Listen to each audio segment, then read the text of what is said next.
What's up, everybody? Marvel the Cross 316 back with another comic book flashback. And today, folks, we are looking at Ultimate Spider-Man issue number 85. And today we are seeing the conclusion to this storyline. It's called Warriors. We're looking at part 7 today. The conclusion here, all the fallout that's taken place with Spider-Man fighting Hammerhead.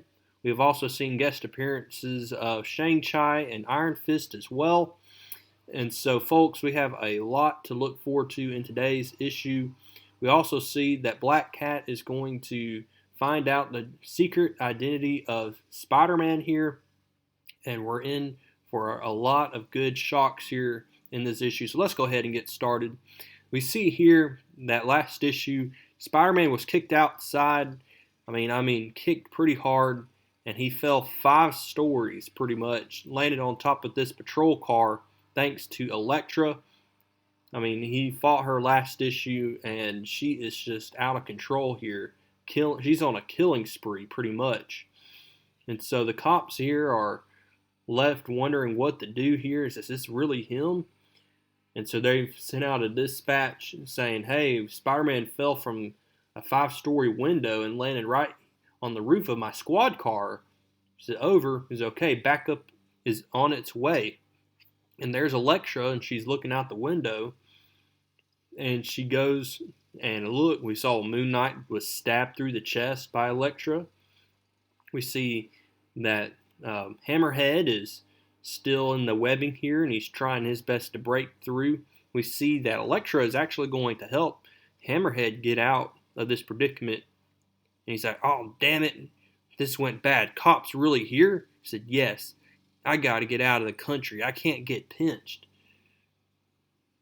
And so finally Spider-Man comes to his senses here. He's recovers consciousness here. And then listen to what Hammerhead says. He says, listen, Toots, I got baggage. The cops look into my file. There's trouble there I can't afford, okay? Before I got this Hammerhead, I had a whole nother life I don't need to revisit in a court of law. I got to get out of the country. And Elektra, remember from last issue, she joined sides with Hammerhead. Now she says, so, my job offer's rescinded? The police tell Spider-Man to stand down. They still think Spider-Man's a menace thanks to J. Jonah Jameson. And while they are handling Spider-Man, we see that Hammerhead's going to point his golden gun to the head of Iron Fist. Pulls the trigger, it's empty still. He tells Elektra to stick him, both Iron Fist and, and Shang-Chi, when all of a sudden she says, before you go, and she stabs Hammerhead through the chest. So that's pretty crazy, folks. Hammerhead's been stabbed to death by Elektra here.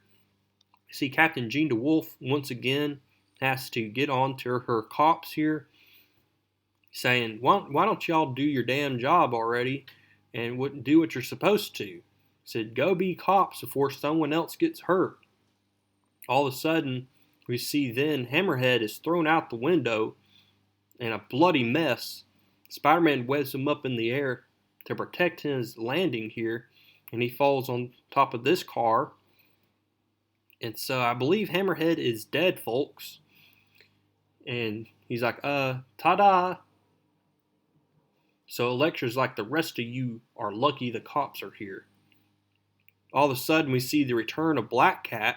Remember, she decked out last issue at the very end of the issue. Well, she comes back, and she's going to have a big fight on her hands with Elektra, who's been a rival of hers for a while.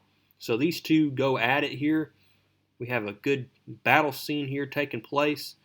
Will Black Cat make it out alive? Well, it looks like Black Cat is about to get stabbed here when all of a sudden it's not Black Cat that's going down for the count. It is Elektra. Now, who is responsible for the death of Elektra? It just so happens as she falls to her knees and pummels over that it was none other than Moon Knight, who is still bleeding out here through the stab wound of Elektra, we see that there was one of those Moon Knight discs that hit the skull of Elektra. And so I believe Elektra is dead as well, as we see right here. So not good, folks. And then she is then thrown out the window and lands on this car. So I believe Elektra is dead, but we'll soon find out to be sure here. And we see Black Cat is responsible for the ones. And then we see here that Captain Gene DeWolf is like, the hell is going on up there? I want a battering ram and a damn air crew, and I want this crime scene cordoned off. So Black Cat frees Shang-Chi and Iron Fist when all of a sudden Iron Fist is then going to lunge his fist or his hand and grips her throat here. He says, I should kill you right here. But she says, the cops are on their way up. We really should be somewhere else. And we see that Shang-Chi then reasons with Iron Fist here and says, Danny, come on, we got to go. So when the police finally arrive, no one is to be found here. And only the body of Moon Knight.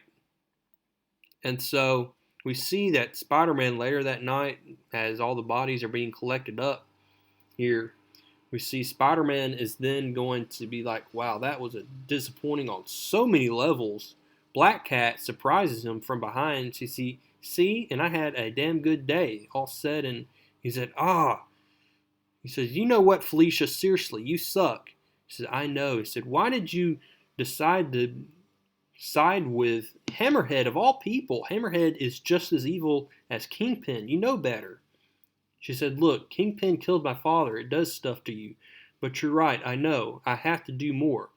I was half out the door on that fight and it hit me. It felt wrong. I see that now. I have responsibilities. I was wrong today, okay? He said, I'll make it up to you. He says, you want to make it up to me? Just stay away from me. He said, hey, I'm trying to tell you, I just had a life-changing experience. Good, go do it over there. Leave me alone. But she's not going anywhere. And then she's going to reveal what she's really after. She said that she wants to kiss Spider-Man. And she wants to lift up his mask. And she says, do you want me to kiss you? And he's like, yeah, a little bit. He says, let's do it. What? Right here, right now. Kiss me. He's like, oh my gosh. He says, I think about this all the time. What's under this mask? Who this mystery man in my life really is. I want to see you. I want to kiss you. I'm ready right now. So she starts to lift the mask of Spider-Man here, and Peter's like, should I stop her? But he hesitates, and she takes off the mask of Spider-Man, and she is in for a surprise here.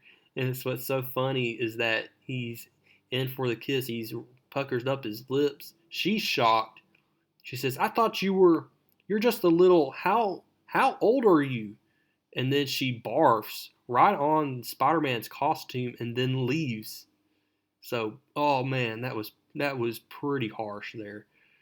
But anyway, folks, we see that Kingpin is talking to a mysterious character here in the shadows, and this woman is going to reveal everything that she witnessed here about how Elektra decided to turn her back on Kingpin and then switch sides again at the last minute when Hammerhead, his ways were going bad here, and he says, what about the Moon Knight? He said, no coma, or he's in a coma. No Prince, he got hurt bad. I thought it was just some guy playing dress up. It might still be, but no Prince. Could be ex-CIA. The mystery of Moon Knight continues. These costumes, I know it's annoying. At least one good thing came of this. Yeah, Spider-Man trusts you now. So look who it is, folks. Look who has been working for Kingpin this entire time. It is none other than Captain Gene DeWolf. Oh my goodness, folks. That is the biggest discovery in this issue, I have to say. And so I was not expecting that. So we see that Peter Parker returns home. He's down because of Black Cat's reaction to him. And Aunt May meets him at the door, knowing that Peter skipped school again. And she tells Peter that if he skips school one more time, she is going to kick him out of the house. And so, wow, folks, is Peter Parker finally going to get it together and start going to school? Or is he going to keep messing up and eventually be homeless? That's what we have to worry about. Also, folks, we're seeing up next an appearance of Silver Sable. He's going to be coming up against Silver Sable coming up next, folks. And then, of course, we'll see more things revolving around the relationship of Spider-Man and Kitty Pryde because of what happened in annual number 1. But anyway, folks, I hope you like this issue. And like I said, coming up next, Silver Sable. But go ahead now and drop a like on this video. That'd be much appreciated. Also, folks, if you wouldn't mind subscribing if you have not. And comment down below what you thought about this issue. A lot of shocks, folks. A lot of things I didn't expect happened in this issue. And so, like I said, comment down below what you think. And as always, keep reading comics.